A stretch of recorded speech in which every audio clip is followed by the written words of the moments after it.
야, 너 어제 브랜든 빅스 영상 봤어?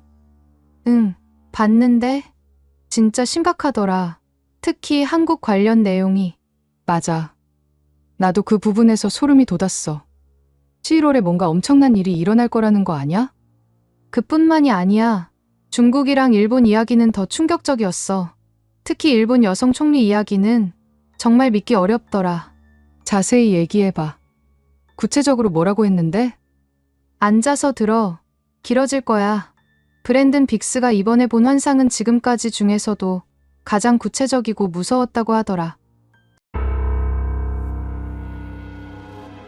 브랜든 빅스가 2025년 10월 20일 자신의 유튜브 채널을 통해 긴급 라이브 방송을 진행했다.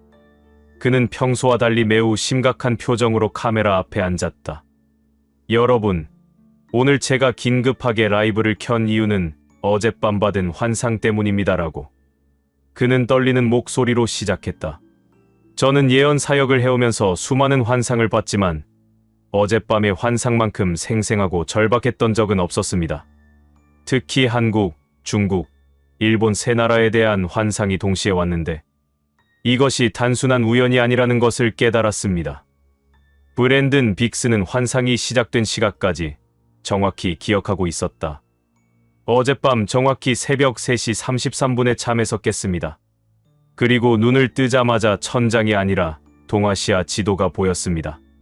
한국, 중국, 일본이 각각 다른 색깔로 빛나고 있었는데 한국은 붉은색과 파란색으로 반으로 갈라져 있었고 중국은 어두운 회색으로 변하고 있었으며 일본은 점점 희미해지고 있었습니다. 그는 이 환상이 11월부터 시작될 일련의 사건들을 예고하는 것이라고 확신했다고 밝혔다. 하나님께서 저에게 11월을 주목하라고 3번 말씀하셨습니다. 11월은 동아시아 역사에서 매우 중요한 전환점이 될 것이며 특히 한국에서 일어날 일은 전 세계에 충격을 줄 것입니다. 브랜든 빅스는 또한 이번 예언을 공개하는 것에 대해 깊은 고뇌가 있었다고 고백했다. 솔직히 이런 내용을 공개하는 것이 두렵습니다. 많은 사람들이 상처받을 수도 있고 제가 거짓 예언자로 낙인 찍힐 수도 있습니다. 하지만 이것이 하나님의 음성이라는 확신이 들었고 사람들이 미리 준비할 수 있도록 알려야 한다는 사명감을 느꼈습니다. 그는 이번 예언이 단순한 경고가 아니라 변화를 위한 준비 기간을 주시는 하나님의 자비라고 해석했다. 하나님께서는 심판하시기 전에 항상 경고하십니다. 노아 시대에도 소돔과 고모라 때도 마찬가지였습니다. 이번 예언도 동아시아 사람들에게 회개하고 준비할 기회를 주시는 것입니다. 브랜든 빅스의 한국에 대한 예언은 11월에 일어날 정치적 사건에 집중되어 있었다. 그는 이 사건이 한국을 완전히 둘로 갈라놓을 것이라고 경고했다. 환상 중에 한국의 국회의사당을 보았습니다라고 그는 상세히 묘사했다. 그런데 그 건물이 정확히 가운데에서 갈라지고 있었습니다. 한쪽에서는 붉은 깃발을 든 사람들이, 다른 쪽에서는 파란 깃발을 든 사람들이 서로를 향해 소리를 지르고 있었습니다. 그 소리가 너무 커서 건물 전체가 흔들릴 정도였습니다. 그는 이 분열의 원인이 될 사건에 대해서도 구체적인 힌트를 제공했다. 11월 중순, 아마도 15일에서 20일 사이에 한국 정치권에서 폭탄 같은 발표가 있을 것입니다. 이것은 기존의 정책 발표나 인사 문제가 아닙니다. 한국의 정치 체제 자체를 흔드는 헌법적 차원의 중대한 결정이 될 것입니다. 이 결정에 대한 국민들의 반응이 극명하게 갈릴 것이라고 예언했다. 국민의 정확히 절반은 이를 민주주의의 승리로 볼 것이고 나머지 절반은 헌정 질서의 파괴로 볼 것입니다. 그리고 양쪽 모두 자신들이 절대적으로 옳다고 확신하며 상대방을 용납할 수 없다고 생각할 것입니다. 가장 우려스러운 것은 이 분열이 단순히 정치적 의견 차이를 넘어선다는 점이었다. 이것은 더 이상 보수와 진보의 대립이 아닙니다. 이것은 서로 다른 두 개의 한국이 하나의 영토에 존재하게 되는 것과 같습니다. 각자가 생각하는 정의와 민주주의의 개념 자체가 완전히 다르기 때문입니다. 거리 시위의 격화에 대해서도 구체적으로 예언했다. 11월 말부터 12월 초까지 한국의 주요 도시, 특히 서울에서 대규모 시위가 연일 계속될 것입니다. 낮에는 한쪽 진영이, 밤에는 다른 쪽 진영이 거리를 점령할 것입니다.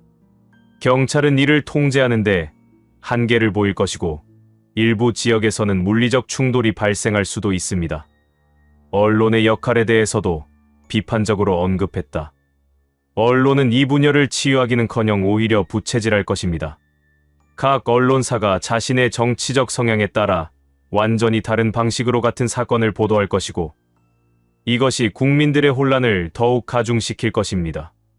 브랜든 빅스가 본 환상 중 가장 역설적인 부분은 한국 경제에 관한 것이었다. 그는 표면적으로는 경제가 성장하는 것처럼 보이지만 실제로는 내부에서 붕괴가 진행되고 있다고 경고했다. 환상 중에 화려한 건물을 보았습니다라고 그는 시작했다.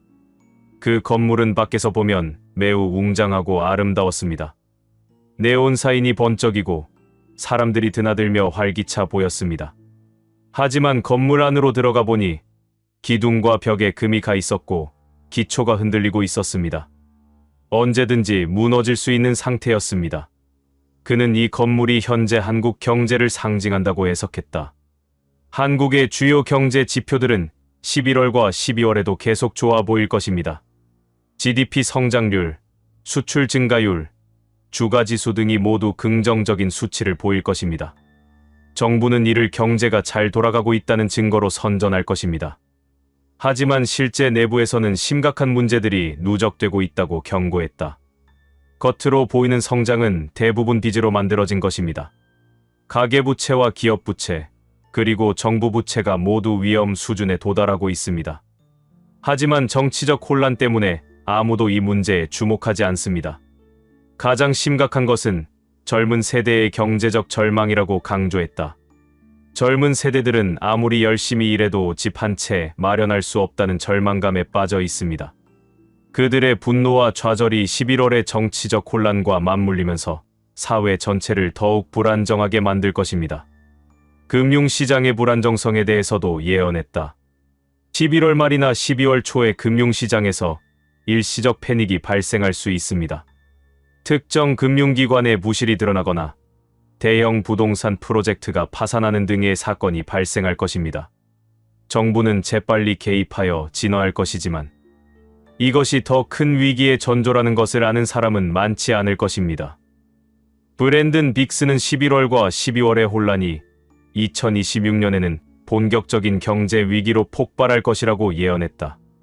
그는 이것이 1997년 IMF 위기 이후 가장 심각한 경제 위기가 될 것이라고 경고했다. 2026년 1분기부터 한국 경제의 진짜 모습이 드러나기 시작할 것입니다라고 그는 말했다. 더 이상 빚으로 성장을 유지할 수 없게 되면서 경제 지표들이 급격히 악화될 것입니다. 실업률이 치솟고 기업 도산이 급증하며 주가가 폭락할 것입니다. 외국인 투자자들의 이탈에 대해서도 경고했다. 외국인 투자자들이 한국의 정치적 불안정과 경제적 문제를 깨닫고 자금을 빼기 시작할 것입니다. 이것이 환율 급등과 주가 폭락으로 이어질 것입니다. 2026년 상반기에 코스피가 1500선까지 떨어질 가능성도 있습니다. 정부의 대응 한계에 대해서도 언급했다. 정부는 위기를 막으려 노력하겠지만 정치적 분열 때문에 효과적인 정책을 펼치기 어려울 것입니다. 국회는 마비 상태고 여야는 서로를 비난하기만 할 것입니다. 국민들은 정부를 신뢰하지 않기 때문에 어떤 정책도 효과를 발휘하기 어려울 것입니다. 하지만 그는 이 위기가 궁극적으로는 한국을 더 강하게 만들 것이라고도 예언했다. 이 위기는 한국이 경제 구조를 근본적으로 바꿀 기회가 될 것입니다. 빚에 의존하는 성장에서 벗어나 진짜 혁신과 생산성에 기반한 성장으로 전환하게 될 것입니다. 하지만 그 과정은 매우 고통스러울 것입니다. 위기 극복의 열쇠에 대해서도 언급했다. 이 위기를 극복하는 열쇠는 국민들의 단합입니다. 1997년 IMF 위기 때처럼 국민들이 하나가 되어 위기를 극복하려 노력한다면 가능할 것입니다. 하지만 현재의 극심한 분열 상태에서 그것이 가능할지는 의문입니다. 브랜든 빅스의 환상에서 중국에 관한 부분은 매우 극적이었다. 그는 중국의 현 최고 지도자가 뒤로 물러나고 군부 출신의 새로운 지도자들이 전면에 나설 것이라고 예언했다. 중국에 대한 환상은 매우 상징적이었습니다라고 그는 설명했다. 큰 용 한 마리가 서서히 어둠 속으로 사라지고 있었습니다. 그 용은 완전히 사라진 것은 아니지만 더 이상 사람들 앞에 모습을 드러내지 않았습니다. 그리고 그 자리에 작은 용 여러 마리가 나타났는데 그중 특별히 강력한 두세 마리가 앞으로 나왔습니다. 그는 이것이 중국 지도부의 권력 구조 변화를 의미한다고 해석했다. 현재 중국을 이끌고 있는 최고 지도자가 2026년 중반쯤 공식적으로는 자리에 있지만 실질적인 권력은 내려놓을 것입니다. 건강 문제나 정치적 압박 때문일 수도 있고 스스로의 결정일 수도 있습니다. 어쨌든 그는 더 이상 전면에 나서지 않을 것입니다. 새롭게 등장할 지도자들에 대해서도 구체적으로 묘사했다. 그의 뒤를 이을 사람들은 군부 출신 장군들이 될 것입니다. 특히 2명에서 3명 정도의 강력한 군부 지도자들이 집단 지도 체제를 구축할 것입니다. 이들은 각각 다른 군구나 군종을 대표하지만 서로 협력하여 중국을 이끌어갈 것입니다. 이러한 변화가 일어나는 시기에 대해서도 언급했다. 이 변화는 2026년 봄부터 여름 사이에 일어날 것입니다. 처음에는 공식 발표 없이 조용히 진행될 것이고 많은 사람들이 변화를 눈치채지 못할 것입니다. 하지만 몇 달 후에는 중국의 권력 구조가 완전히 바뀌었다는 것이 명백해질 것입니다. 그는 이것이 중국의 개혁 개방 이후 가장 큰 변화가 될 것이라고 봤다. 브랜든 빅스의 예언에서 가장 극적인 부분은 일본에 관한 것이었다. 그는 일본의 여성 총리가 탄생할 것이지만 그녀의 운명이 비극적일 것이라고 예언했다. 새로운 여성 총리의 특징에 대해서도 구체적으로 묘사했다. 그녀는 매우 카리스마가 강하고 소통을 잘하는 사람입니다. 특히 젊은 세대와 여성들로부터 열렬한 지지를 받을 것입니다. 그녀의 주요 공약은 여성 인권, 환경보호, 평화 외교 등이 될 것입니다. 초기 성과에 대해서도 언급했다. 집권 초기에 그녀는 많은 성과를 낼 것입니다. 여성 강요 비율을 대폭 늘리고 환경 정책을 강화하며 한국 및 중국과의 관계 개선에도 적극 나설 것입니다. 일본 국민들은 새로운 변화에 희망을 가질 것입니다. 하지만 그는 이 희망이 오래가지 못할 것이라고 경고했다. 그러나 환상에서 본 것은 매우 비극적이었습니다. 그녀의 임기가 2년을 넘기지 못할 것입니다. 정확히 말하면 그녀는 2년도 채우지 못하고 사라질 것입니다. 브랜든 빅스가 본 환상 중 가장 무서웠던 부분은 일본의 자연재해에 관한 것이었다. 그는 이것이 일본 역사상 가장 큰 재앙이 될 것이라고 경고했다. 환상 중에 일본 열도가 격렬하게 흔들리는 것을 보았습니다라고 그는 떨리는 목소리로 말했다. 땅이 갈라지고 건물들이 무너지고 바다에서 거대한 파도가 몰려왔습니다. 그런데 이번에는 이전의 어떤 재해보다도 훨씬 더 컸습니다. 마치 일본 전체가 사라질 것만 같았습니다. 재해의 시기에 대해서도 구체적으로 언급했다. 이 재해는 2027년 후반, 아마도 9월이나 10월쯤 일어날 것입니다. 여성 총리가 집권한 지 약 1년 반에서 2년이 되는 시점입니다. 정확한 날짜는 알 수 없지만 가을철이라는 것은 확실합니다. 재해의 규모에 대해서도 상세히 묘사했다. 규모 9.5 이상의 초대형 지진이 일본 남부 해역에서 발생할 것입니다. 이것이 연쇄적으로 다른 지진들을 촉발시켜 일본 전역이 동시에 흔들릴 것입니다. 2011년 동일본 대지진의 10배 이상 되는 규모입니다. 쓰나미에 대해서도 경고했다. 지진과 함께 발생하는 쓰나미는 높이가 50m를 넘을 것입니다. 이것이 일본의 태평양 연안 전체를 휩쓸 것입니다. 도쿄를 포함한 주요 도시들이 물에 잠길 것입니다. 화산 폭발에 대해서도 언급했다. 설상가상으로 후지산을 포함한 여러 화산들이 동시에 폭발할 것입니다.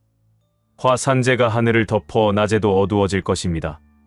이것이 일본 전역의 농업과 교통을 완전히 마비시킬 것입니다. 원전 사고에 대해서도 우려를 표했다. 가장 우려스러운 것은 원자력 발전소들입니다. 여러 원전이 동시에 피해를 입으면서 방사능 유출 사고가 발생할 것입니다. 이것이 재해의 피해를 더욱 심각하게 만들 것입니다. 브랜든 빅스는 일본의 여성 총리가 이 대재의 와중에 사라질 것이라고 예언했다. 그는 이것이 일본 현대사에서 가장 비극적인 순간 중 하나가 될 것이라고 말했다. 브랜든 빅스는 대재해 이후 일본이 어떻게 될 것인지에 대해서도 예언했다. 그는 일본이 두 가지 가능한 미래 중 하나를 맞게 될 것이라고 했다. 첫 번째 가능성은 일본의 재건과 부흥입니다라고 그는 설명했다. 이 엄청난 재난을 겪으면서 일본 국민들이 하나로 단합할 수 있다면 일본은 다시 일어설 것입니다. 전후 재건의 경험을 살려 더욱 강한 나라로 거듭날 수 있을 것입니다. 국제사회의 지원에 대해서도 언급했다. 전 세계가 일본을 돕기 위해 나설 것입니다. 특히 한국과 중국이 적극적으로 일본을 지원할 것이고 이것이 동아시아 국가들 간의 화해와 협력의 계기가 될 수 있습니다. 하지만 두 번째 가능성도 있다고 경고했다. 하지만 만약 일본이 이 위기를 극복하지 못한다면 국가로서의 기능을 상실할 수도 있습니다. 너무 많은 인명 피해와 경제적 손실로 인해 회복 불가능한 상태에 빠질 수 있습니다. 일본의 선택에 달려 있다고 강조했다. 어떤 미래가 될지는 일본 국민들의 선택에 달려 있습니다. 그들이 절망에 빠지지 않고 희망을 가지고 서로 돕는다면 반드시 재건할 수 있을 것입니다. 하지만 분열하고 서로를 탓한다면 회복하기 어려울 것입니다. 브랜든 빅스는 한국, 중국, 일본에서 일어날 이 모든 사건들이 서로 연결되어 있다고 강조했다. 그는 이것이 우연이 아니라 하나님의 계획이라고 해석했다. 이 세 나라에서 일어나는 일들이 모두 같은 시기에 일어난다는 것은 우연이 아닙니다라고 그는 말했다. 하나님께서는 동아시아 전체를 새롭게 하시려는 계획을 가지고 계십니다. 각 나라가 겪는 시련은 그 과정의 일부입니다. 한국의 분열에 대해서도 더 깊은 의미를 부여했다. 한국의 분열은 표면적으로는 정치적 문제처럼 보이지만 실제로는 영적인 문제입니다. 한국 교회와 기독교인들이 이념과 정치에 사로잡혀 본질을 잃어버렸기 때문입니다. 이 시련을 통해 회개하고 본질로 돌아가야 합니다. 중국의 변화에 대해서도 해석했다. 중국의 지도부 교체는 중국이 새로운 방향으로 나아가기 위한 준비입니다. 군부 지도자들이 더욱 개방적이고 협력적인 중국을 만들 것이고 이것이 동아시아 전체의 평화에 기여할 것입니다. 일본의 재해에 대해서도 영적 의미를 부여했다. 일본의 재해는 매우 비극적이지만 이를 통해 일본이 과거의 죄를 청산하고 새로운 나라로 거듭날 기회를 얻게 될 것입니다. 고통을 통한 정화와 재탄생입니다. 브랜든 빅스는 자신의 예언을 마무리하면서 동아시아 사람들에게 희망의 메시지를 전했다. 그는 고통이 크면 클수록 그 후에 오는 축복도 크다고 강조했다. 제가 본 환상은 매우 어둡고 무서웠습니다라고 그는 솔직하게 고백했다. 한국의 분열, 중국의 혼란, 일본의 재해, 이 모든 것이 현실이 된다면 수많은 사람들이 고통받을 것입니다.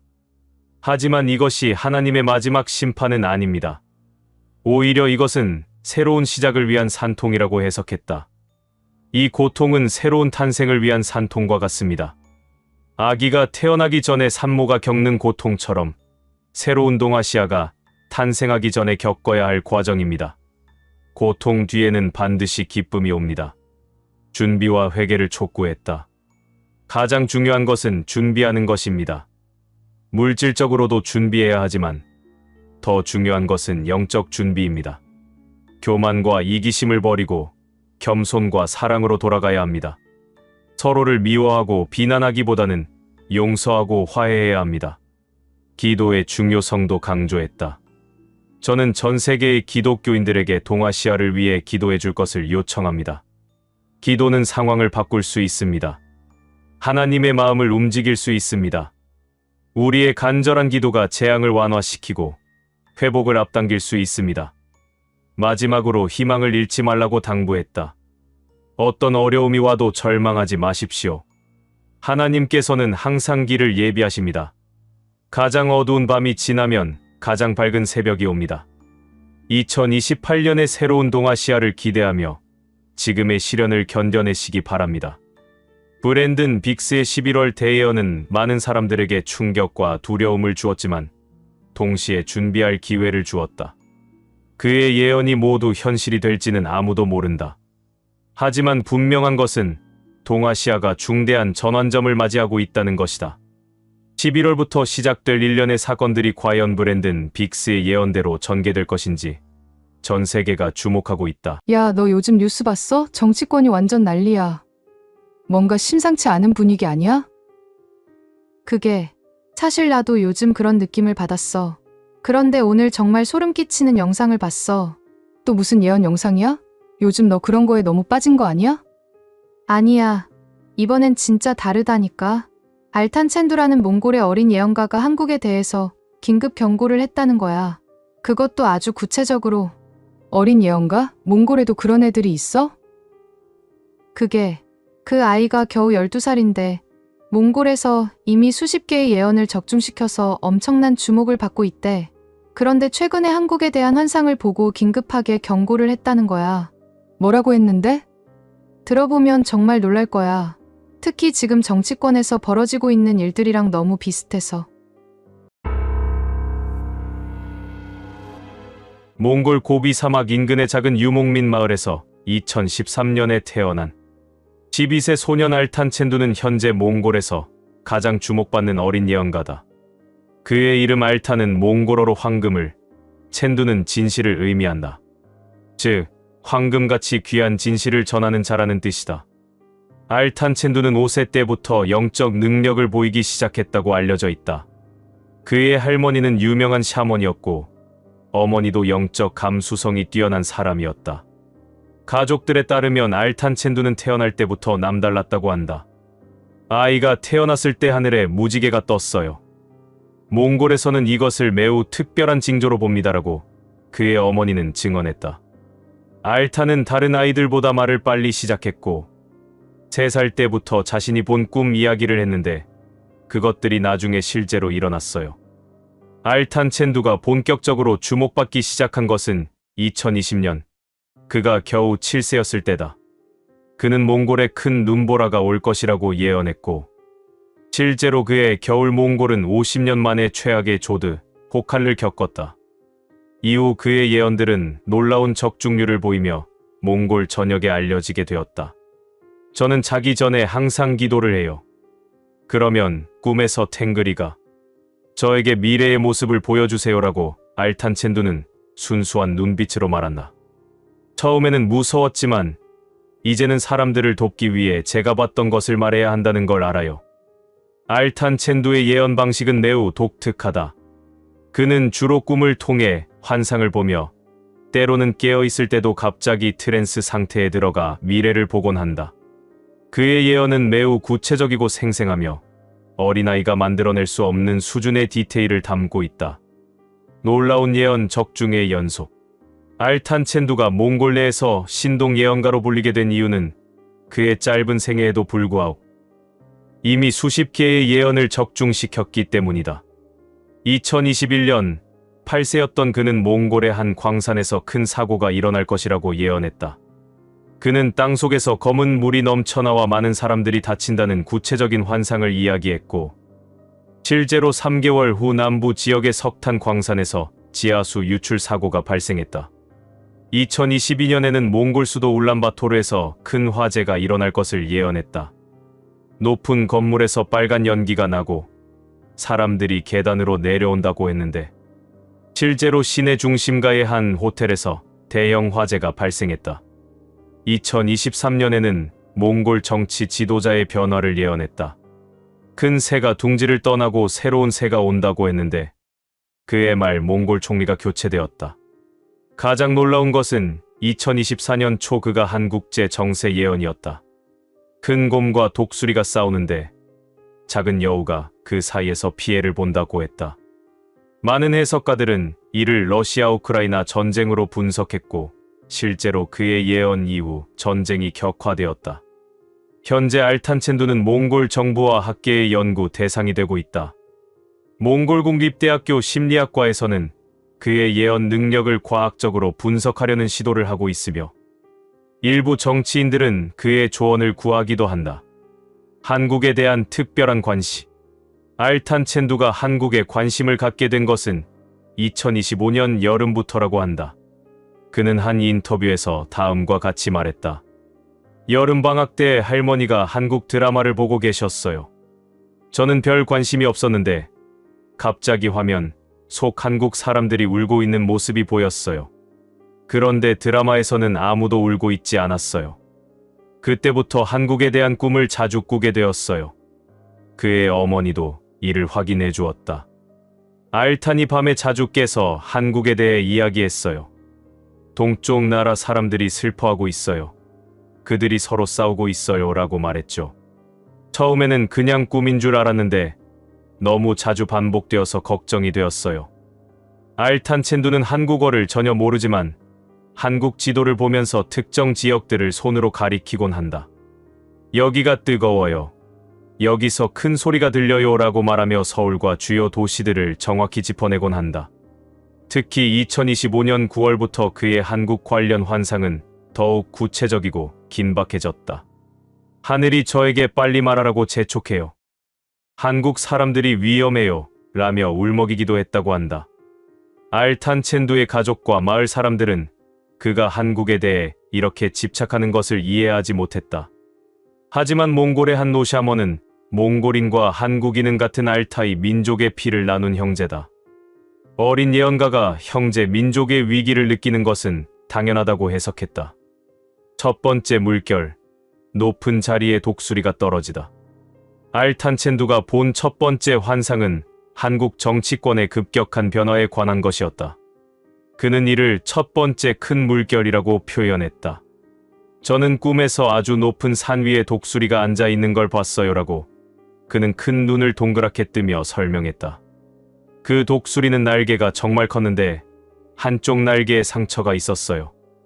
그리고 많은 작은 새들이 그 독수리를 향해 지저귀고 있었어요. 소리가 너무 시끄러웠어요. 환상의 다음 장면에 대해서도 상세히 기억하고 있었다.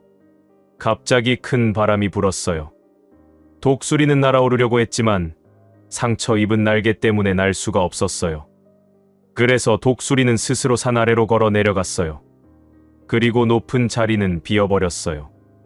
알탄 첸두는 이 환상의 의미를 다음과 같이 해석했다. 독수리는 높은 자리에 있는 사람이에요. 왕이나 대통령 같은 사람이요. 날개의 상처는 그 사람이 다쳤다는 뜻이에요. 작은 새들의 소리는 많은 사람들이 그 사람에게 화가 났다는 거예요. 시기에 대해서도 구체적으로 언급했다. 이건 추운 계절이 끝나갈 때 일어나요. 눈이 녹기 시작하지만 아직 춥고 봄꽃은 아직 안 폈을 때요. 달력으로는 2월이나 3월쯤이요. 가장 걱정스러운 것은 그 이후의 상황이라고 했다. 독수리가 간 자리에 많은 까마귀들이 날아와서 서로 싸워요. 모두가 그 자리를 차지하고 싶어 해요. 그동안 다른 동물들은 먹이를 구하지 못해서 힘들어해요. 알탄 첸두는 한국 국회에서 벌어질 큰 싸움에 대해서도 환상을 보았다고 말했다. 12살 소년이 본 환상치고는 너무나 구체적이어서 많은 사람들을 놀라게 했다. 큰 건물 안에서 많은 사람들이 모여 있었어요. 그들은 반으로 나뉘어 서 있었어요. 라고 그는 손으로 양쪽을 가리키며 설명했다. 한쪽은 파란색 옷을 입었고 한쪽은 빨간색 옷을 입었어요.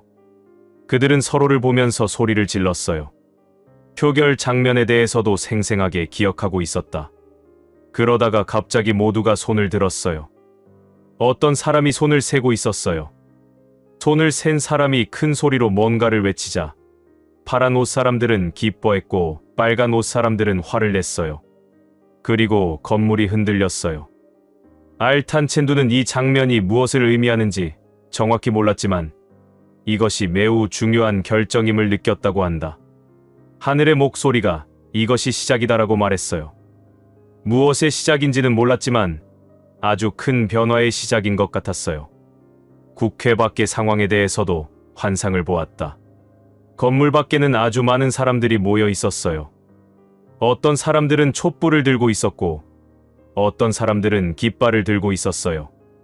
그들도 두 무리로 나뉘어 서로 소리를 지르고 있었어요. 두 번째 물결, 돈이 바람처럼 날아가다.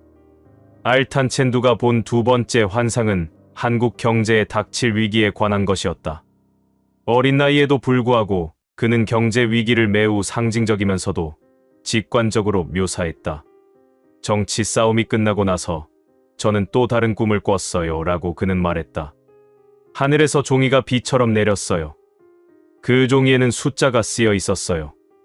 사람들은 그 종이를 잡으려고 했지만 종이는 손에 잡히지 않고 바람에 날아갔어요. 환상 속 사람들의 반응에 대해서도 설명했다.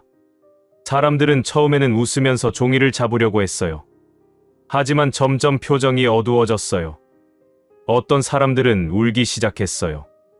특히 젊은 사람들이 많이 울었어요. 알탄 첸두는 이 환상이 돈 문제라는 것을 직감적으로 알았다고 한다. 우리 몽골에서도 돈이 없으면 사람들이 힘들어해요. 꿈에서 본 종이는 돈이에요. 그 돈이 날아간다는 건 사람들이 가난해진다는 뜻이에요. 건물과 관련된 환상도 있었다. 높은 건물들이 많이 서 있었는데 그 건물들이 천천히 기울어지기 시작했어요. 사람들은 우리 집이야 라고 외치면서 울었어요. 그 건물 안에 갇혀서 나오고 싶어도 나올 수 없었어요. 젊은이들의 눈물. 알탄 첸두가 가장 슬퍼한 것은 환상 속에서 본 젊은이들의 모습이었다. 그 자신도 어린아이이기 때문에 동년배와 젊은 세대에 대한 감정이입이 더 컸던 것으로 보인다. 저보다 조금 큰 형, 누나들이 길거리에 앉아 있었어요 라고 그는 슬픈 표정으로 말했다. 그들은 종이를 들고 있었는데 일자리라고 쓰여 있었어요. 하지만 아무도 그들을 보지 않았어요. 특히 인상적이었던 장면에 대해서도 이야기했다. 한 젊은 여자가 무거운 가방을 메고 계단을 올라가고 있었어요. 계단은 끝이 없었어요. 여자는 너무 힘들어서 쓰러질 것 같았지만 계속 올라가야 했어요. 왜냐하면 뒤에서 물이 차오르고 있었거든요. 알탄 첸두는 이 장면을 보고 울었다고 한다. 할머니가 왜 우니? 라고 물으셨어요. 저는 저 누나가 너무 불쌍해요. 도와주고 싶어요 라고 말했어요. 할머니는 그래서 네가 이 꿈을 본 거란다. 사람들에게 알려서 미리 준비하게 해야 한다고 말씀하셨어요. 부모 세대와 젊은 세대의 갈등에 대해서도 환상을 보았다. 나이 많은 사람들과 젊은 사람들이 서로 등을 돌리고 있었어요. 나이 많은 사람들은 우리가 이 나라를 만들었다고 말했고, 젊은 사람들은 우리는 미래가 없다고 말했어요. 세 번째 물결, 마음의 벽이 높아지다. 알탄 첸두가 본 세 번째 환상은 한국 사회 내부의 분열에 관한 것이었다. 이것이 그가 본 환상 중 가장 슬프고 어두운 것이었다고 한다. 이 꿈은 정말 무서웠어요 라고 그는 작은 목소리로 말했다. 사람들 사이에 높은 벽이 생기기 시작했어요. 처음에는 작은 벽이었는데 점점 높아지고 두꺼워졌어요. 사람들은 서로를 볼 수 없었어요. 가족 간의 분열에 대해서도 환상을 보았다. 한 집에서 가족들이 저녁을 먹고 있었어요. 하지만 벽 때문에 서로 얼굴을 볼 수 없었어요. 할아버지는 한쪽에, 아빠는 다른 쪽에, 엄마는 또 다른 쪽에 있었어요. 아이는 혼자 울고 있었어요. 학교와 직장에서의 분열도 보았다. 학교에서 아이들이 두 팀으로 나뉘어 싸우고 있었어요. 선생님이 말려도 아이들은 듣지 않았어요. 회사에서도 어른들이 두 팀으로 나뉘어 일하지 않고 싸우기만 했어요. 가장 슬픈 장면에 대해서도 이야기했다. 한 남자와 여자가 결혼식을 올리고 있었어요. 하지만 남자 쪽 가족과 여자 쪽 가족이 서로 다른 방에 앉아 있었어요. 신랑 신부는 가운데 서서 울고 있었어요. 알탄 첸두는 현대 기술을 잘 모르는 몽골 시골 소년이지만 인터넷과 소셜미디어의 문제를 상징적으로 포착했다. 꿈에서 이상한 거울들이 많이 있었어요 라고 그는 설명했다. 사람들은 그 거울을 보고 있었는데 거울마다 다른 모습이 비쳤어요. 어떤 거울에는 진실이 보였지만 대부분의 거울에는 거짓이 보였어요. 하지만 사람들은 어떤 거울이 진짜인지 몰랐어요. 사람들이 거울 소셜미디어에 빠져드는 모습도 묘사했다. 사람들은 거울만 보고 있어서 앞을 보지 못했어요. 그래서 서로 부딪히고 넘어졌어요. 어떤 사람은 거울 속으로 들어가서 나오지 못했어요. 가짜뉴스의 확산에 대해서도 상징적으로 표현했다. 까마귀들이 사람들 주위를 날아다니며 계속 지저귀고 있었어요. 까마귀들의 소리는 모두 달랐어요. 어떤 까마귀는 불이야 라고 했고 어떤 까마귀는 도둑이야 라고 했어요. 사람들은 혼란스러워하며 이리저리 뛰어다녔어요. 알탄첸두의 예언이 모두 어두운 것만은 아니었다. 그는 절망적인 상황 속에서도 희망의 빛을 보았다고 말했다. 3번의 큰 파도가 모두 지나간 후 밤이 왔어요 라고 그는 말했다. 아주 깜깜한 밤이었어요. 사람들은 무서워하며 서로를 찾았어요. 그때 북쪽 하늘에서 별 하나가 밝게 빛나기 시작했어요. 그 별의 빛에 대해서도 상세히 설명했다. 그 별빛은 아주 부드럽고 따뜻했어요. 빛이 닿는 곳마다 싸우던 사람들이 싸움을 멈췄어요. 그리고 서로를 바라보기 시작했어요. 처음에는 낯선 표정이었지만 곧 너 내 친구였잖아? 라는 표정이 되었어요. 알탄첸두는 이 별이 북한과 관련이 있다고 직감했다. 북쪽에서 빛이 왔으니까 북한이에요. 할머니가 북한은 한국의 형제인데 오랫동안 못 만났다고 말씀하셨어요. 그 형제가 어려울 때 도와주러 오는 것 같아요. 북한의 변화에 대해서도 환상을 보았다. 닫혀있던 큰 문이 천천히 열렸어요. 문 뒤에는 같은 얼굴을 가진 사람들이 있었어요. 그들도 우리를 보고 싶어 했어요. 처음에는 서로 조심스러웠지만 곧 손을 잡았어요. 알탄첸두는 모든 위기가 정점에 달하고 새로운 시작이 오는 시기를 2027년으로 보았다. 어린 나이에도 불구하고 그는 매우 구체적인 시기를 언급했다. 하늘이 제게 숫자를 보여줬어요 라고 그는 말했다. 2027이라는 숫자가 하늘에 크게 떠 있었어요. 그 아래에서 해가 떠올랐어요. 새로운 아침이 온 거예요. 2027년에 일어날 변화들에 대해서도 환상을 보았다. 그 해에는 모든 게 바뀌기 시작해요. 싸우던 사람들이 손을 잡기 시작하고 닫혔던 문들이 열리고 슬퍼하던 사람들이 웃기 시작해요. 특히 남북 관계에 대해서는 구체적인 장면을 보았다. 남쪽과 북쪽 사람들이 한강에서 함께 물을 마시는 장면을 봤어요. 그들은 같은 물을 마시며 우리는 형제였구나라고 말했어요. 그리고 함께 집을 짓기 시작했어요. 경제 회복에 대해서도 희망적인 전망을 했다. 날아갔던 종이들이 다시 돌아오기 시작했어요. 하지만 이번에는 사람들이 종이를 혼자 가지려고 하지 않았어요. 서로 나눠 가졌어요. 그래서 모두가 행복했어요. 알탄첸두는 인터뷰의 마지막에 한국 국민들에게 직접 메시지를 전했다. 12살 소년의 순수한 말이었지만 그 안에는 깊은 지혜가 담겨 있었다. 한국 사람들에게 말하고 싶어요. 라고 그는 진지한 표정으로 말했다. 싸우지 마세요. 서로 미워하지 마세요. 여러분은 모두 한 가족이에요. 같은 땅에서 태어나고 같은 하늘을 보고 같은 음식을 먹잖아요. 어린이다운 순수한 해결책도 제시했다. 우리 몽골에서는 사람들이 싸우면 같이 차를 마셔요. 차를 마시며 이야기하면 화가 풀려요. 한국 사람들도 함께 밥을 먹으면서 이야기해보세요. 배가 부르면 화도 줄어들어요. 가장 중요한 메시지는 희망을 잃지 말라는 것이었다. 어두운 밤이 와도 무서워하지 마세요. 밤이 지나면 아침이 와요. 항상 그래요. 하늘은 여러분을 사랑해요. 그래서 제게 이 꿈을 보여준 거예요. 미리 준비하라고요. 알탄첸두의 할머니이자 유명한 샤머닌 바야르마도 손자의 예언에 대해 의견을 밝혔다. 알탄은 특별한 아이입니다. 라고 그녀는 말했다. 저도 평생 샤먼으로 살았지만 알탄처럼 어린 나이에 이렇게 구체적인 환상을 보는 것은 처음 봅니다. 이는 하늘이 한국에 특별한 메시지를 전하고 싶어 한다는 뜻입니다. 한국에 대한 예언의 의미에 대해서도 설명했다. 한국은 지금 매우 중요한 기로에 서 있습니다. 잘못된 선택을 하면 큰 어려움이 오지만 올바른 선택을 하면 놀라운 미래가 펼쳐질 것입니다. 알탄의 예언은 경고이자 희망의 메시지입니다. 몽골과 한국의 연결에 대해서도 언급했다. 몽골인과 한국인은 먼 옛날 같은 조상에서 나왔습니다. 피는 물보다 진합니다. 형제가 어려울 때 다른 형제가 도와야 하는 것은 당연합니다. 알탄이 한국의 미래를 보는 것도 이런 혈연적 연결 때문입니다. 알탄 첸두의 예언이 과연 현실이 될지는 시간이 증명할 것이다.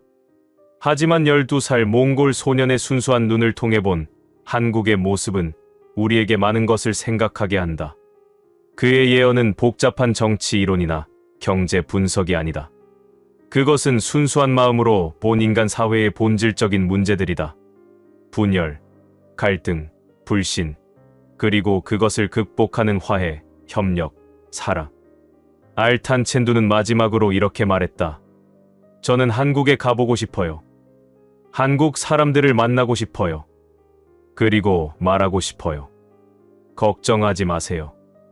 모든 게 잘 될 거예요. 우리가 함께라면요.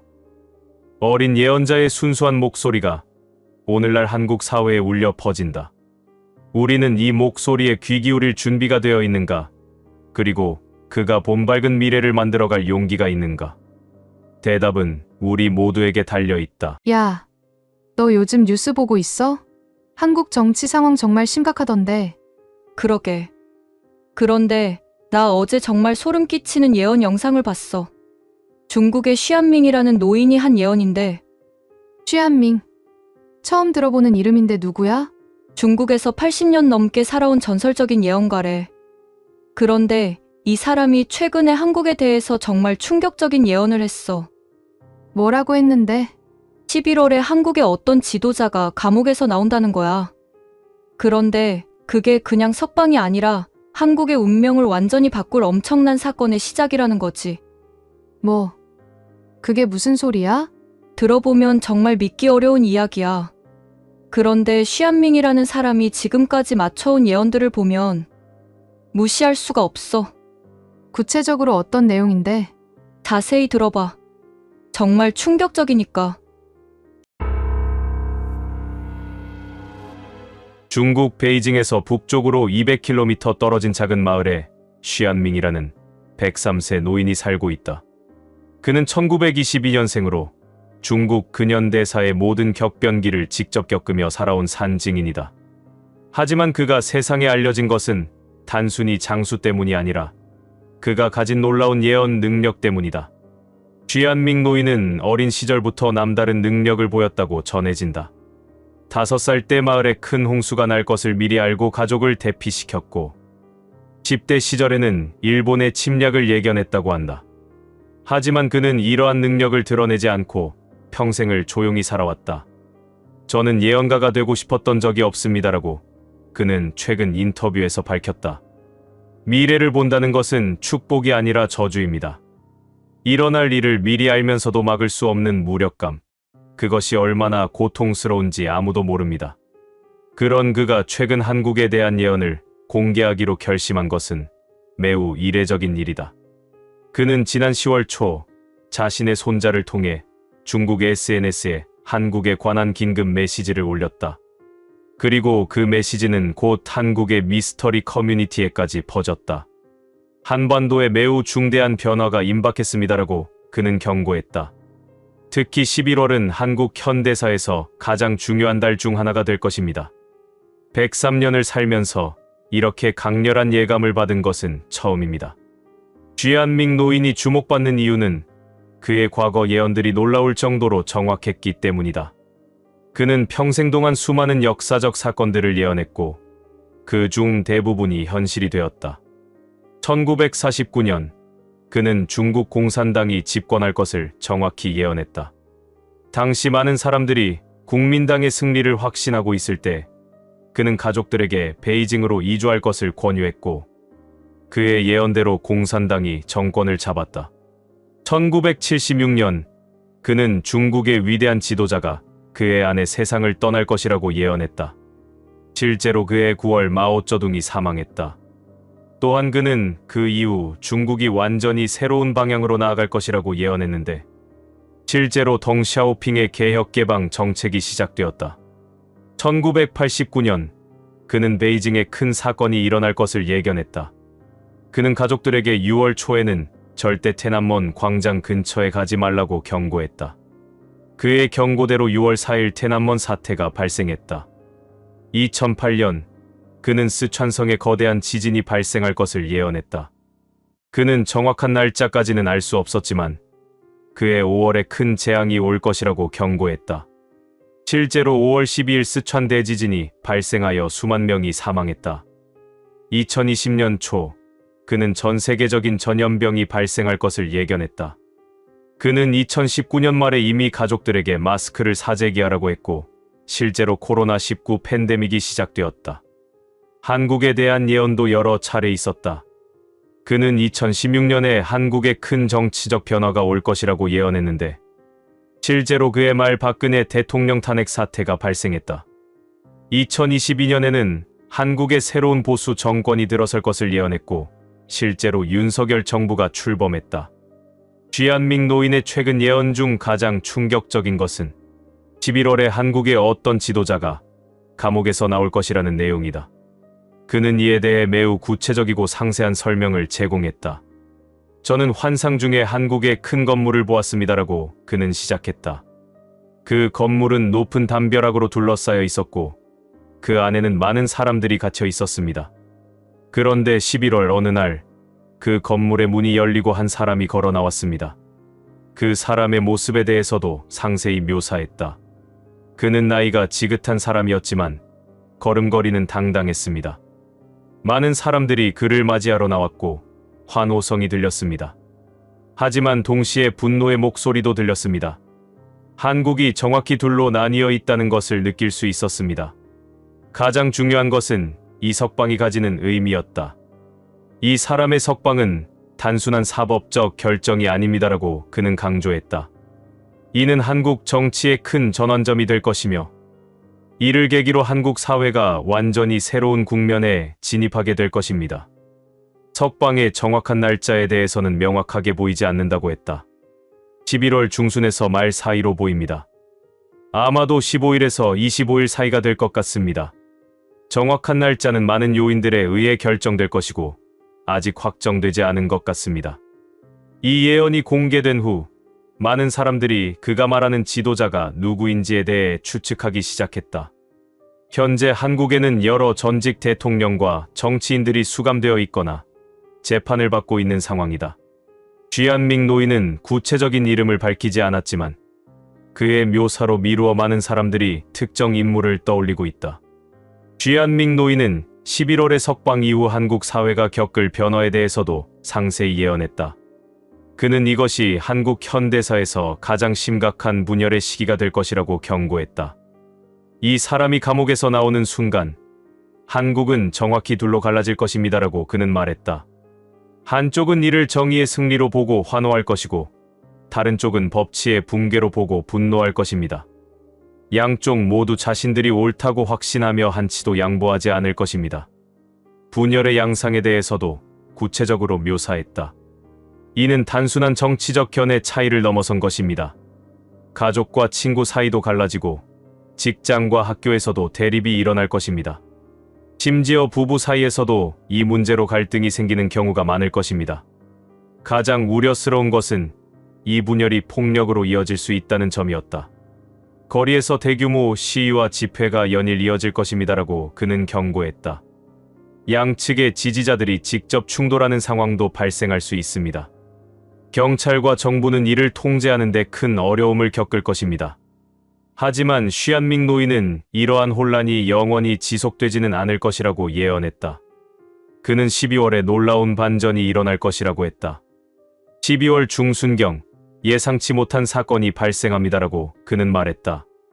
이 사건은 분열된 양측 모두에게 큰 충격을 주며 그들로 하여금 대화와 타협의 필요성을 깨닫게 만들 것입니다. 그 사건의 구체적인 내용에 대해서는 명확하게 보이지 않는다고 했다. 하지만 그것은 매우 상징적인 사건이 될 것입니다. 아마도 자연재해, 대형 사고 또는 국제적 위기일 수도 있습니다. 중요한 것은 이 사건이 한국인들로 하여금 우리는 결국 하나라는 것을 상기시킨다는 점입니다. 이 사건을 계기로 대화의 물꼬가 트일 것이라고 예언했다. 양측의 지도자들이 비공개 회동을 갖게 될 것이고 거기서 새로운 합의가 도출될 것입니다.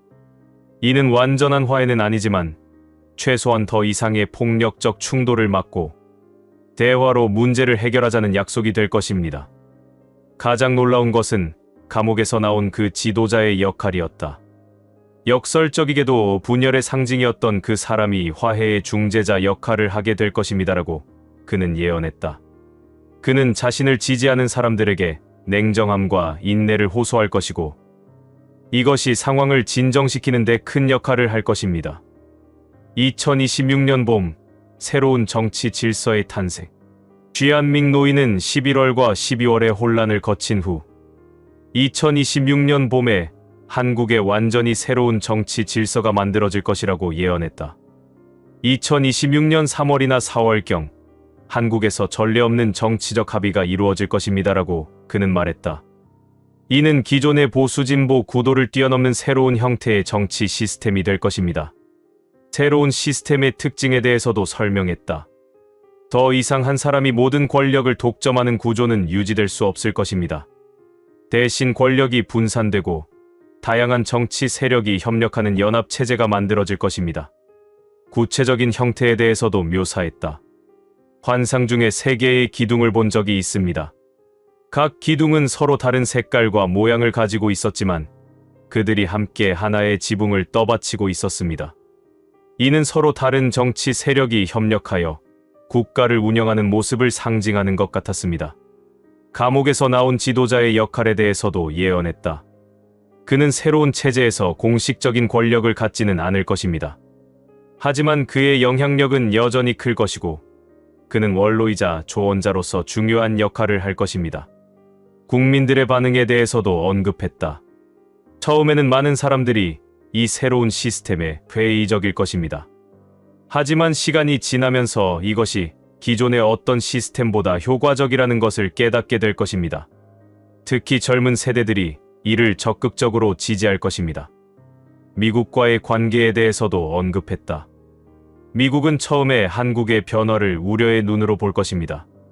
하지만 결국 새로운 한국 정부가 안정적이고 예측 가능한 파트너라는 것을 인식하게 될 것입니다. 한미 동맹은 유지되지만 그 성격이 좀 더 평등한 관계로 발전할 것입니다. 북한과의 관계 변화에 대해서도 희망적인 전망을 제시했다. 한국 내부의 정치적 안정이 이루어지면 남북 관계에서도 새로운 돌파구가 열릴 것입니다. 2026년 하반기부터 남북 간 대화가 재개될 가능성이 높습니다. 일본과의 관계에 대해서도 예언했다. 일본이 대규모 자연재해를 겪으면서 한국에 도움을 요청하게 될 것이고 이것이 한일 관계 개선의 계기가 될 것입니다.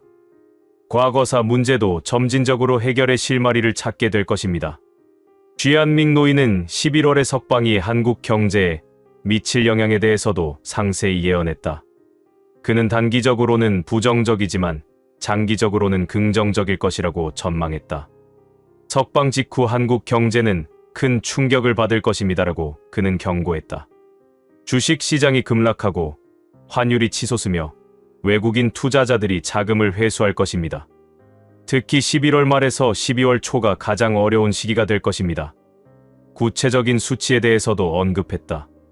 코스피 지수가 한때 3,000레로 떨어질 수 있고 달러 대비 원화 환율이 1,400원을 넘어설 가능성도 있습니다. 외국인들의 주식 순매도 규모가 수조 원에 달할 것입니다. 부동산 시장에 대해서도 예언했다. 부동산 시장도 큰 타격을 받을 것입니다. 매수 심리가 급격히 위축되고 급매물이 쏟아져 나올 것입니다. 특히 서울 강남 지역의 아파트 가격이 크게 하락할 것입니다. 하지만 그는 이것이 일시적 현상일 것이라고 강조했다. 12월의 대반전 이후 경제도 빠르게 회복될 것입니다. 오히려 이 위기가 한국 경제의 구조적 문제들을 해결하는 계기가 될 것입니다. 2026년 경제 전망에 대해서도 희망적으로 봤다. 2026년 봄부터 한국 경제는 새로운 성장 동력을 찾기 시작할 것입니다. 특히 신기술 분야에서의 혁신이 두드러질 것이고 이것이 경제 회복을 이끌 것입니다. 쥐안밍 노이는 11월 사건에서 한국 언론과 미디어가 어떤 역할을 할 것인지에 대해서도 예언했다. 그는 언론이 분열을 심화시킬 수도, 화해를 도울 수도 있다고 강조했다. 언론은 이 사건을 어떻게 다루느냐에 따라 한국의 미래가 달라질 것입니다라고 그는 말했다. 만약 언론이 편향적이고 선정적인 보도를 계속한다면 사회 분열이 더욱 심화될 것입니다. 하지만 균형 잡히고 냉정한 보도를 한다면 국민들이 이성을 회복하는 데 도움이 될 것입니다. 보수 언론과 진보 언론의 대립에 대해서도 예언했다. 보수 언론과 진보 언론이 완전히 다른 방식으로 이 사건을 보도할 것입니다. 같은 사건을 두고 정반대의 해석과 평가가 나올 것입니다. 국민들은 어느 언론을 믿어야 할지 혼란스러워할 것입니다. 소셜미디어의 역할에 대해서도 언급했다. 소셜미디어에서는 더욱 격렬한 논쟁이 벌어질 것입니다. 가짜 뉴스와 허위 정보가 급속히 퍼지고 이것이 사회 혼란을 가중시킬 것입니다. 정부와 언론은 이에 대응하는 데 큰 어려움을 겪을 것입니다. 하지만 새로운 형태의 저널리즘도 등장할 것이라고 예언했다. 이러한 혼란 속에서 새로운 형태의 독립 언론과 팩트체크 조직들이 등장할 것입니다. 이들은 편견 없이 사실만을 전달하려 노력할 것이고 점차 국민들의 신뢰를 얻게 될 것입니다.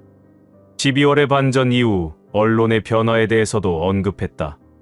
12월의 사건 이후 일부 언론들이 자신들의 편향적 보도를 반성하기 시작할 것입니다. 2026년부터는 보다 균형 잡힌 보도를 하려는 노력이 늘어날 것이고 이것이 한국 언론의 질적 향상으로 이어질 것입니다. 쥐안밍 노인은 11월 석방과 그 이후의 혼란이 한국 국민들의 심리에 미칠 영향에 대해서도 깊이 있게 분석했다. 그는 이것이 일말의 정치적 사건을 넘어 국민 전체의 심리적 트라우마가 될 것이라고 우려했다. 많은 한국인들이 심각한 스트레스와 불안을 겪게 될 것입니다라고 그는 말했다. 사회가 이렇게 극단적으로 나뉘는 것을 지켜보면서 사람들은 미래에 대한 불안감을 느낄 것입니다. 우울증과 불안장애를 겪는 사람들이 크게 늘어날 것입니다. 쥐안밍 노인은 한국의 종교계가 이 사건에 어떻게 반응할 것인지에 대해서도 예언했다. 그는 종교계도 크게 분열될 것이지만 동시에 화해의 중요한 통로가 될 수 있다고 봤다. 개신교계는 이 문제로 크게 나뉠 것입니다라고 그는 말했다. 보수적인 교회들은 석방을 지지하는 경향이 강할 것이고 진보적인 교회들은 비판적일 것입니다. 교단 내부에서도 의견이 갈려 갈등이 생길 것입니다. 천주교계의 반응에 대해서도 예언했다. 천주교계는 보다 신중한 입장을 취할 것입니다. 교황청의 지침을 기다리며 성급한 판단을 자제할 것입니다. 하지만 개별 성직자들 사이에서는 다양한 의견이 나올 것입니다. 불교계의 역할에 대해서도 언급했다. 불교계는 비교적 중립적인 입장을 유지하려 노력할 것입니다. 일부 고승들이 화해와 관용을 설하는 법문을 통해 사회 통합에 기여하려 할 것입니다. 종교 간 대화에 대해서도 희망적인 전망을 제시했다. 이 위기를 계기로 종교 간 대화와 협력이 활발해질 것입니다. 서로 다른 종교의 지도자들이 모여 국민 화합을 위한 공동 메시지를 발표할 것입니다. 이것이 사회 통합에 긍정적 영향을 미칠 것입니다. 쥐안밍 노인은 2026년의 혼란과 조정 과정을 거친 후 2027년에 한국이 완전히 새로운 시대로 진입할 것이라고 예언했다. 그는 이 해를 한국 현대사의 새로운 기점이라고 표현했다. 2027년이 되면 한국은 완전히 새로운 모습이 될 것입니다라고 그는 확신 있게 말했다. 정치, 경제, 사회, 문화 모든 면에서 이전과는 다른 한국이 나타날 것입니다. 이는 고통스러운 변화의 과정을 겪은 대가로 얻는 축복입니다. 새로운 정치 시스템에 대해서도 구체적으로 묘사했다. 2027년부터 완전히 새로운 형태의 정치 시스템이 작동하기 시작할 것입니다. 이는 대통령제도, 의원내각제도 아닌 한국이 독자적으로 개발한 새로운 형태의 민주주의가 될 것입니다. 쥐안밍 노인은 자신의 예언을 마무리하면서 한국 국민들에게 희망의 메시지를 전했다. 그는 비록 앞으로 큰 고통이 있겠지만 그 뒤에는 반드시 축복이 따라온다고 확신했다. 103년을 살면서 수많은 역사의 격변을 봐왔습니다라고 그는 회고했다. 큰 변화는 항상 고통을 동반합니다. 하지만 그 고통을 견뎌낸 사람들에게는 상상할 수 없는 축복이 주어집니다. 한국도 마찬가지일 것입니다. 11월의 석방에 대해서도 다시 한번 강조했다. 11월에 일어날 일은 많은 사람들에게 충격이 될 것입니다. 하지만 이를 단순히 한 개인의 석방으로만 봐서는 안 됩니다. 이는 한국이 새로운 시대로 나아가기 위한 필연적 과정의 시작입니다. 국민들의 자세에 대해서도 당부했다. 가장 중요한 것은 국민 개개인의 자세입니다. 서로를 미워하고 원망하기보다는 이해하고 용서하려는 노력이 필요합니다. 나와 다른 생각을 가진 사람도 같은 나라의 동포라는 것을 잊지 말아야 합니다. 미래에 대한 희망을 잃지 말라고도 당부했다.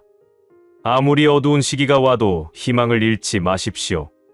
한국은 지금까지도 수많은 위기를 극복해왔고 이번에도 반드시 극복할 것입니다. 2027년의 새로운 한국을 기대하며 지금의 어려움을 견뎌내시기 바랍니다. 마지막으로 그는 자신의 예언에 대해서도 겸손한 태도를 보였다. 제 예언이 모두 맞는다고 장담할 수는 없습니다. 미래는 항상 유동적이고 사람들의 선택에 따라 바뀔 수 있습니다. 하지만 제가 본 미래가 한국인들에게 준비할 시간을 주고 더 나은 선택을 하는데 도움이 되기를 바랍니다. 주한믹 노인의 11월 석방 예언이 과연 현실이 될지는 시간이 증명할 것이다. 하지만 그의 메시지에서 분명한 것은 어떤 일이 일어나든 한국 국민들이 서로를 이해하고 용서하며 함께 나아간다면 어떤 위기도 극복할 수 있다는 것이다. 11월이 다가오면서 많은 한국인들이 주한믹 노인의 예언을 주시하고 있다. 과연 그의 예언이 현실이 될 것인가? 그리고 만약 현실이 된다면 한국은 이 엄청난 변화를 어떻게 헤쳐나갈 것인가? 앞으로 몇 달이 한국 현대사에서 가장 중요한 시기 중 하나가 될 것임은 분명해 보인다. 야, 너 일본 뉴스 봤어? 후지산 주변에서 지진이 계속되고 있다던데. 응, 나도 봤어. 그런데 그것보다 더 소름 끼치는 걸 발견했어. 뭔데? 일본에 전설적인 무당 할머니가 있대. 히메코라는 분인데 93세시래. 그분이 최근에 충격적인 예언을 했다는 거야. 또 예언이야? 요즘 너 진짜 그런 거에만 빠져 있는 것 같은데.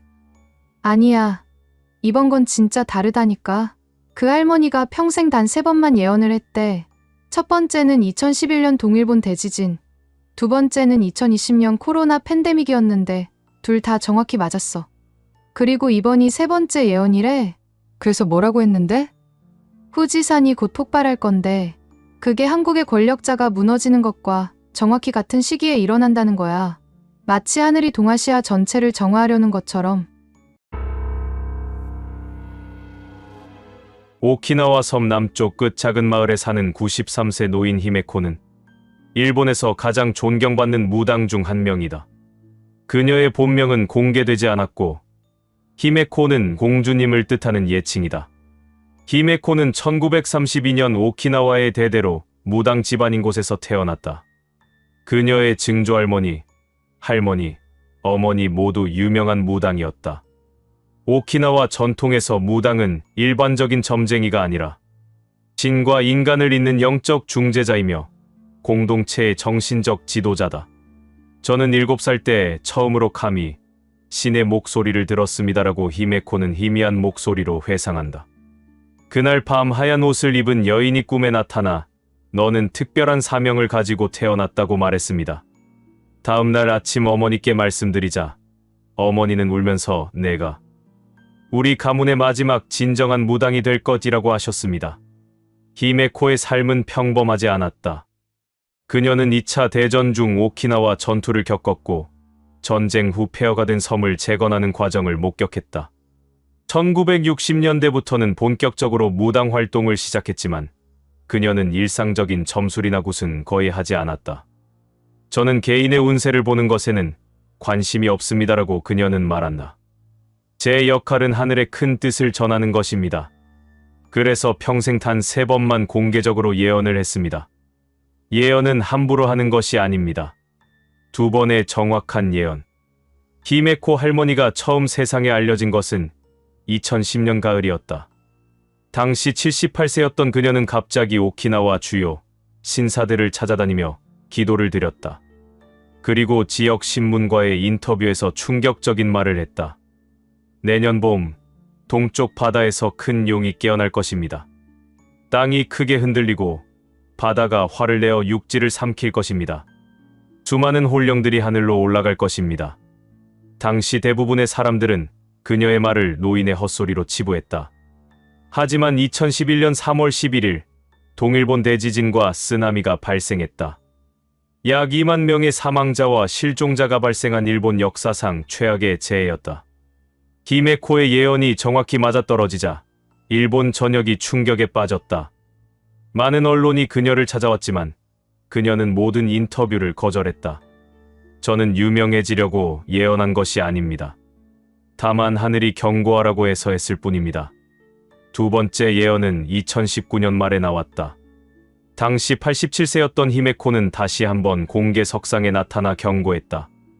보이지 않는 작은 적이 온 세상을 덮을 것입니다. 사람들은 서로의 얼굴을 가리고 집 밖으로 나오지 못할 것입니다. 이 어두움은 여러 해 동안 지속될 것입니다. 2020년 1월부터 시작된 코로나19 팬데믹은 그녀의 예언을 다시 한번 증명했다. 전 세계가 마스크를 쓰고 봉쇄 조치로 집에 갇히게 되었다. 사람들은 다시 한번 히메코의 예언력의 놀라움을 금치 못했다. 두 번의 정확한 예언 이후 히메코는 완전히 은둔했다. 그녀는 오키나와의 작은 집에서 매일 기도와 명상만 하며 지냈다. 나는 나의 사명을 다했습니다. 이제 조용히 남은 생을 보내고 싶습니다. 라고 그녀는 말했다. 세 번째이자 가장 최근의 예언. 2025년 10월 초 93세의 히메코 할머니가 10년 만에 다시 모습을 드러냈다. 그녀는 손수레를 밀며 힘겹게 오키나와의 주요 신사를 찾아다녔다. 사람들은 깜짝 놀랐다.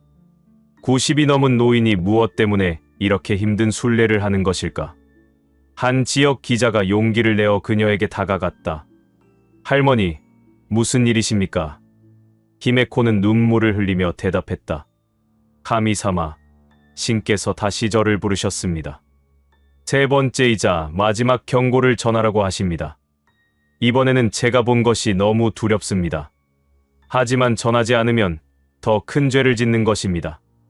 히메코는 10월 7일 오키나와의 한 작은 신사에서 공개 기자회견을 열었다. 수십 명의 기자들과 수백 명의 주민들이 모였다. 그녀는 떨리는 목소리로 자신이 본 환상을 이야기하기 시작했다. 지난 석 달 동안 저는 매일 밤 같은 환상을 보았습니다. 처음에는 노인의 꿈이라고 생각하고 무시하려 했습니다. 하지만 환상은 점점 더 생생해지고 강렬해졌습니다. 이제는 깨어있을 때도 그 장면들이 눈앞에 보입니다. 히메코가 본 환상의 핵심은 충격적이었다. 후지산이 깨어날 것입니다. 300년의 잠에서 깨어나 분노의 불을 뿜을 것입니다. 그리고 그것은 한반도의 큰 권력이 무너지는 바로 그 순간에 일어날 것입니다. 마치 하늘이 정한 약속처럼 두 사건은 하나로 연결되어 있습니다. 후지산 폭발의 환상. 히메코 할머니는 자신이 본 후지산 폭발 환상을 매우 구체적으로 묘사했다. 그녀의 설명은 마치 실제로 그 장면을 목격한 것처럼 생생했다. 환상에서 저는 후지산을 바라보고 있었습니다. 라고 그녀는 떨리는 목소리로 말했다. 처음에는 평화로워 보였습니다. 하얀 눈으로 덮인 아름다운 산이었습니다. 하지만 갑자기 산 정상에서 연기가 피어오르기 시작했습니다. 연기의 색깔과 형태에 대해서도 상세히 기억하고 있었다. 처음에는 하얀 연기였습니다. 마치 산이 숨을 쉬는 것 같았습니다. 하지만 곧 연기는 회색으로, 그 다음에는 검은색으로 변했습니다. 그리고 하늘 높이 치솟았습니다. 가장 충격적인 것은 본격적인 폭발 장면이었다. 갑자기 산 전체가 흔들렸습니다. 낭이 갈라지는 소리가 들렸습니다. 그리고 붉은 불길이 분화구에서 터져 나왔습니다. 그것은 분노한 용의 숨결 같았습니다. 용암과 화산재에 대한 묘사도 섬뜩했다. 붉은 강물이 산 아래로 흘러내렸습니다. 그것은 천천히 움직였지만 아무것도 막을 수 없었습니다. 나무도, 집도, 도로도 모두 붉은 강에 삼켜졌습니다. 동시에 검은 눈이 하늘에서 내렸습니다. 해가 가려지고 낮인데도 밤처럼 어두워졌습니다. 도쿄의 미칠 영향에 대해서도 환상을 보았다. 큰 도시가 검은 눈으로 뒤덮였습니다. 사람들은 숨을 쉴 수 없어서 집 안에 갇혔습니다. 높은 건물들도 빠른 기차도 모든 것이 멈췄습니다. 세계에서 가장 발전한 도시가 한순간에 죽은 도시가 되었습니다. 한국 권력자 몰락의 환상. 히메코 할머니의 예언에서 가장 놀라운 부분은 후지산 폭발이 한국의 정치적 격변과 동시에 일어난다는 것이었다. 그녀는 한국에 대한 환상도 매우 구체적으로 보았다고 증언했다. 같은 환상에서 저는 서쪽을 바라보았습니다. 라고 그녀는 설명했다. 그곳에서 큰 건물이 보였습니다. 아마 한국의 중요한 건물인 것 같았습니다. 그 건물 안에서 많은 사람들이 모여 무언가를 결정하고 있었습니다. 결정적인 순간에 대한 묘사가 이어졌다. 갑자기 사람들이 모두 손을 들었습니다. 누군가 큰 소리로 숫자를 세고 있었습니다. 그리고 마지막 숫자가 나왔을 때 건물 안이 술렁거렸습니다. 어떤 사람들은 기뻐했고 어떤 사람들은 충격을 받았습니다. 가장 중요한 것은 시간의 일치였다. 바로 그 순간 후지산이 폭발했습니다. 한국에서 큰 결정이 내려지는 바로 그 시각에 후지산의 분화구가 열렸습니다. 이것은 우연이 아니었습니다. 하늘이 정한 시간표였습니다. 권력자의 몰락 장면도 보았다. 높은 자리에 앉아 있던 사람이 천천히 일어섰습니다. 그는 마지막으로 주위를 둘러보았습니다. 그의 눈에는 슬픔과 후회가 가득했습니다. 그리고 그는 뒤돌아서서 어둠 속으로 걸어 들어갔습니다. 아무도 그를 붙잡지 않았습니다. 권력 공백기에 대해서도 경고했다. 그가 떠난 후 그 자리를 차지하려는 많은 사람들이 나타났습니다. 그들은 서로 싸우고 다투었습니다. 그 사이 백성들은 방치되었습니다. 이것이 가장 위험한 시기입니다. 두 사건의 신비한 연결. 히메코 할머니는 후지산 폭발과 한국 권력자의 몰락이 왜 동시에 일어나는지에 대해서도 영적 해석을 제시했다.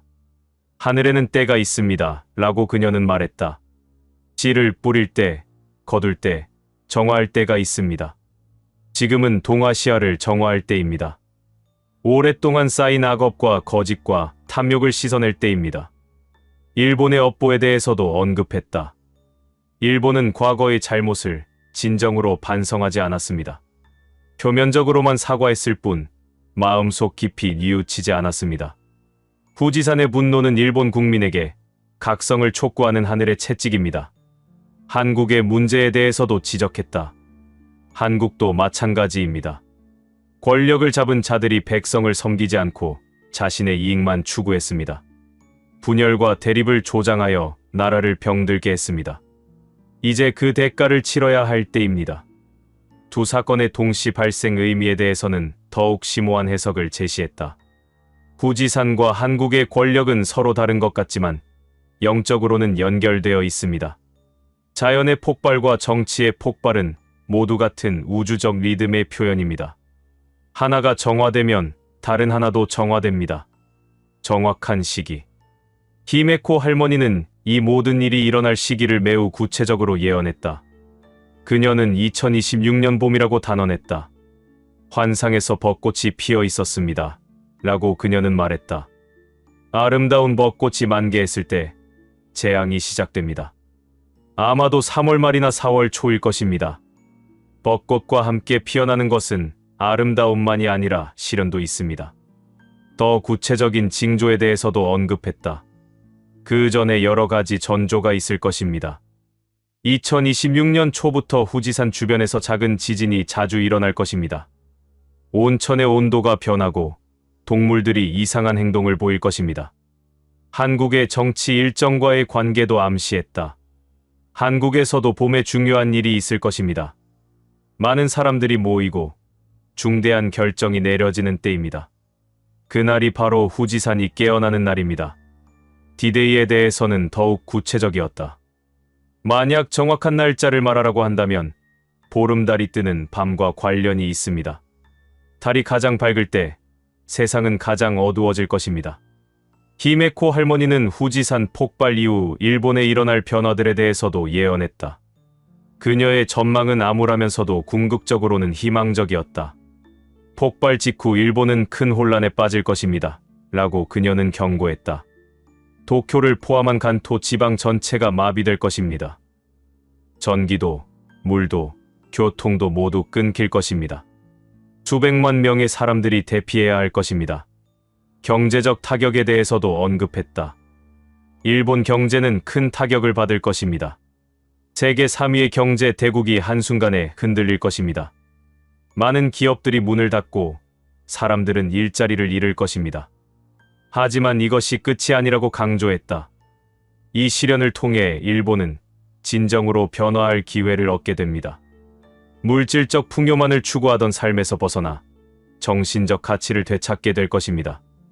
과거사 반성에 대해서도 희망적인 전망을 제시했다. 재난을 겪으면서 일본 국민들은 겸손해질 것입니다. 그리고 비로소 과거의 자신들이 다른 나라에 끼친 고통을 이해하게 될 것입니다. 진정한 사죄와 화해가 시작될 것입니다. 히메코 할머니는 한국에서 일어날 정치적 격변의 과정에 대해서도 상세히 예언했다. 권력자가 물러난 후 한국은 큰 혼란기를 겪을 것입니다. 라고 그녀는 말했다. 누가 새로운 지도자가 될 것인가를 두고 심각한 대립이 일어날 것입니다. 국민들은 둘로 나뉘어 서로를 비난할 것입니다. 혼란기의 기간에 대해서도 언급했다. 이 혼란은 약 100일 정도 지속될 것입니다. 100일의 혼돈 후에 새로운 질서가 잡히기 시작할 것입니다. 새로운 지도자의 등장에 대해서도 환상을 보았다. 혼란의 와중에 예상치 못한 인물이 나타날 것입니다. 이 사람은 기존 정치인이 아닙니다. 하지만 국민들은 이 사람의 진정성을 느끼고 따르게 될 것입니다. 가장 중요한 것은 이 시련이 한국을 더 강하게 만들 것이라는 점이었다. 한국은 이 위기를 극복하면서 진정한 민주주의의 힘을 보여줄 것입니다. 국민들이 단결하여 새로운 나라를 만들어갈 것입니다. 히메코 할머니는 다가올 시련에 대비하여 개인과 가족이 무엇을 준비해야 하는지에 대해서도 조언했다. 가장 중요한 것은 마음의 준비입니다. 라고 그녀는 강조했다. 물질적 준비도 중요하지만 어떤 일이 일어나도 당황하지 않고 침착하게 대처할 수 있는 정신적 준비가 더 중요합니다. 일본 국민들에게는 구체적인 조언을 했다. 후지산 주변에 사는 사람들은 미리 대피 계획을 세워야 합니다. 비상 배낭을 준비하고 가족들과 비상 연락망을 만들어 두십시오. 언제든 대피할 준비를 하고 있어야 합니다. 한국 국민들에게는 다른 종류의 조언을 했다. 한국 사람들은 정치적 혼란에 현혹되지 말아야 합니다. 서로를 적으로 보지 말고 같은 민족임을 기억하십시오. 대화와 타협의 정신을 잃지 마십시오. 가족의 중요성에 대해서도 강조했다. 어떤 재난이 와도 가족이 함께 있으면 이겨낼 수 있습니다. 평소에 가족들과 많은 대화를 나누고 서로 사랑을 표현하십시오. 가족의 유대가 가장 강한 보호막입니다. 히메코 할머니는 시련이 끝난 후 2027년부터 시작될 새로운 시대에 대해서도 예언했다. 2027년은 재건의 해가 될 것입니다. 라고 그녀는 말했다. 일본은 후지산 폭발의 상처에서 회복하기 시작하고 한국은 정치적 안정을 되찾을 것입니다. 그리고 두 나라 모두 이전보다 더 강하고 성숙한 모습으로 거듭날 것입니다. 일본의 미래에 대해서는 다음과 같이 전망했다. 새로운 일본은 물질적 풍요보다는 정신적 풍요를 추구하는 나라가 될 것입니다. 자연과 조화를 이루며 살아가는 전통적 가치를 되찾을 것입니다. 한국의 미래에 대해서는 더욱 희망적이었다. 한국은 진정한 민주주의와 경제 발전을 동시에 이룬 모범 국가가 될 것입니다. 특히 남북 협력을 통해 한반도 전체가 번영하는 새로운 시대를 열 것입니다. 동아시아의 역할에 대해서도 언급했다. 시련을 극복한 동아시아는 세계 평화와 번영의 중심이 될 것입니다. 서구 중심의 세계 질서가 다극화되면서 동아시아의 목소리가 더욱 중요해질 것입니다. 93세의 히메코 할머니는 이것이 자신의 마지막 예언이라고 말했다. 그녀는 기자회견을 마무리하며 눈물을 흘렸다. 저는 이제 늙고 지쳤습니다. 라고 그녀는 말했다. 이것이 제 생의 마지막 예언이 될 것입니다. 하늘이 저에게 맡긴 사명을 다했습니다. 이제는 조용히 하늘로 돌아갈 준비를 하려 합니다. 그리고 일본 국민들에는 반성을 촉구했다. 일본 국민 여러분, 겸손해지십시오. 과거의 잘못을 진정으로 뉘우치십시오. 그리고 이웃 나라와 진정한 화해를 이루십시오. 그것이 재난을 최소화하는 길입니다. 히메코 할머니의 예언이 발표된 후 일본과 한국 모두 큰 충격에 빠졌다. 그녀의 이전 예언들이 정확히 맞았기 때문에 이번 예언도 가볍게 여길 수 없었다. 일본 정부는 공식적으로는 과학적 근거가 없는 예언이라고 선을 그었지만 실제로는 후지산 화산 활동 모니터링을 강화했다. 한국 정부도 미신에 현혹되지 말라고 했지만 정치권은 묘한 긴장감에 휩싸였다. 하지만 히메코 할머니 자신은 예언의 적중 여부에 연연하지 않는다고 말했다. 저는 점쟁이가 아닙니다. 제가 본 것은 하나의 가능한 미래입니다. 사람들이 마음을 바꾸고 행동을 바꾼다면 미래도 바뀔 수 있습니다. 그녀의 마지막 말은 의미심장했다. 예언은 운명을 알려주는 것이 아니라 경고를 주는 것입니다. 준비하고 대비하라는 하늘의 메시지입니다. 그리고 무엇보다 중요한 것은 서로 사랑하고 용서하라는 가르침입니다. 2026년 봄, 정말로 후지산이 폭발하고 한국의 권력자가 무너질 것인가? 아니면 인류가 경고를 받아들여 다른 미래를 만들어갈 것인가 미파였습니다.